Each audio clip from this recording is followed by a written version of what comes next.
The final of the Great British Sewing Bee, and such a good episode. I really enjoyed this. I will be discussing the winner later, so if you have not watched it yet and you don't want any spoilers, do save it and come back to it later. So I am doing the pattern challenge. These opera gloves, oh my goodness, these were the fiddliest sew I have ever done, and I have made with doll's wear before, so that is something in its own right to be said. The half a centimetre seam allowance is so small, and I want to say the judges haven't put that in just to make it harder. It's because otherwise the holes would be too big between the fingers when and it just wouldn't work on the hand. So it's a necessity thing rather than anything else, but I do think that that sort of level of fiddliness is why they chose this challenge. Now these gloves require a four-way stretch, and I think that's why the girls particularly had issues with this one when it came to then getting them on the hand. I don't think they used the right fabrics. I think they've intentionally put some red herrings in the haberdashery and caught them out with that.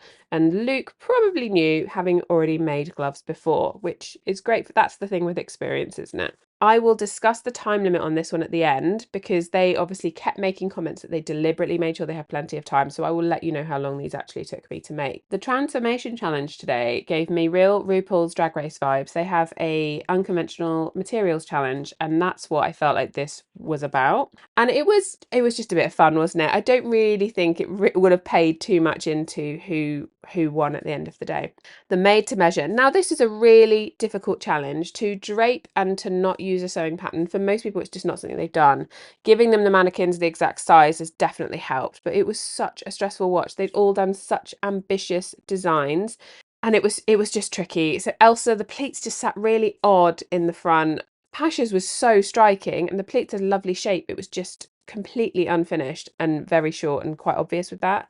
Whereas Luke, oh my goodness, such a deserving winner. Oh my goodness, that dress. I know it wasn't finished, you wanted more ruffles, but I loved it and it worked so well. They had been so clever with making sure that they did the bits that needed to be finished.